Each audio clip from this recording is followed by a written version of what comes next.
You want some actual perspective on this? Well, a bit of it comes from the Kansas City-based writer Jason Whitlock. Our current gun culture, Whitlock wrote, ensures that more and more domestic disputes will end in the ultimate tragedy. Handguns do not enhance our safety. They exacerbate our flaws, tempt us to escalate arguments, and bait us into embracing confrontation rather than avoiding it. If Javon Belcher didn't possess a gun, he and Cassandra Perkins would both be alive today. Those were the comments from Bob Costas that set off a lot of controversy in the U.S. You've heard about Justin Trudeau's comments regarding gun control here. In the U.S., the debate rages as well. Ben Shapiro, our political commentator, editor-at-large for Breitbart.com and Sun News contributor, joins us now. And Ben, that started it, but that's not the only thing that's happened since. My understanding is the guy that Bob Costas was quoting there has since compared the NRA to the KKK. Yeah, Jason Whitlock is the name of the columnist, and Jason Whitlock has gotten himself in hot water before for racially tinged comments that he made about then New York Knicks guard Jeremy Lin. He used some rather inflammatory language that was construed as a racial slur. He says silly things all the time. For Bob Costas to give it airing is the real issue here. Bob Costas, obviously, the point that he's making here is really dumb, especially because Jason Whitlock, if you read Jason Whitlock's actual column, he calls Javon Belcher a 25-year-old kid. Now, once you're 25 years old, and let's say you're playing in the NFL and you have a child, you no longer get to be called a kid. Toure on MSNBC, he went on there and he talked about all the pain that Javon Belcher was suffering. The left likes to talk about the gun culture and how this gun culture in the United States causes a lot of death. Well, no, the part that causes a lot of death is the murder culture. It's the culture that says, murder is some sort of multicultural characteristic, and suddenly we have to tolerate sexism against women and vicious behavior toward women. The fact is this: if you look at the cities throughout the United States that have the highest firearm homicide rate, the vast majority of them are in blue states. They're in places with significant gun control, and the media is we were only talking about interested. this last night. Yeah, we were talking about this last night. Chicago, I think they're up about 500 murders now, and they've had strict gun control laws for a long time.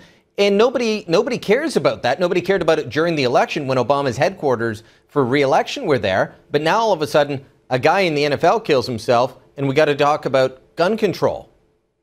Yeah, let's see. We have James Holmes, who shoots somebody in Colorado. That gets a lot of play, and we talk about gun control. Jared Lee Loughner shoots Congresswoman Gabby Giffords in Arizona, and that's a free gun state, and that gets a lot of talk about gun control. And then you have this case, which happened in Missouri, which is largely a pro-gun state, and that gets a lot of talk about gun control. Chicago had 192 shootings last month, 192 of them, and there's been no talk about gun control. Where I live in California, Northridge is just a few minutes away. Northridge, over the weekend, they had a shooting. 4 people were killed outside of a house in Northridge. No talk whatsoever about gun control. The media has selective outrage when it comes to gun incidents, and here's the real irony of this whole situation. Javon Belcher was 6'2", he was 228 pounds, football player, linebacker for the Kansas City Chiefs. His girlfriend was a lot smaller than that. If she wanted to defend herself, she would have needed a gun. And in fact, in cases where football players have murdered their spouses or ex-spouses or ex-paramours, they haven't typically needed a gun. I mean, there was a guy named O.J. Simpson. You may remember him. He used a knife. And he used a knife repeatedly. Okay. Exactly. So this is turning into more than just a conversation on gun control. I want to quote from Democratic congressional candidate and former Real World star, Kevin Powell. He was writing on CNN, some of these male authority figures mean well and are simply repeating what they were socialized to be or to do, and they do not realize that they are unwittingly teaching that manhood has little room to express hurt, disappointment, and sorrow. So he's on CNN blaming Manliness for Javon Belcher's death and his killing of his girlfriend, the mother of his child. That makes no sense. He's saying too many.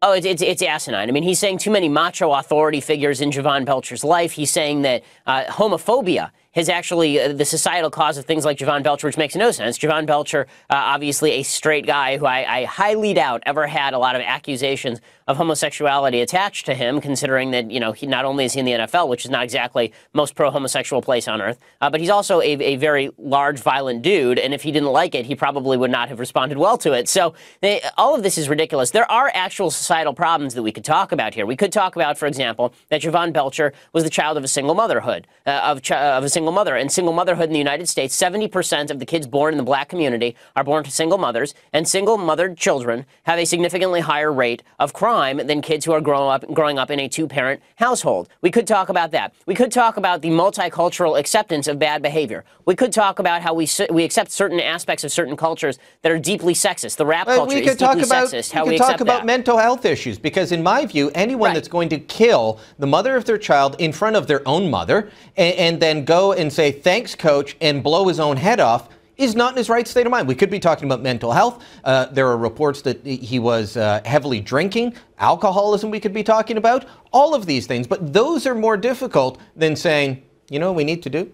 We need to ban guns. Ben, we're out of time there. We'll have to leave it. But good talking to you again. And, of course, we'll catch up with you on Breitbart. All right. Share your thoughts on all of this at facebook.com. You know how to find us.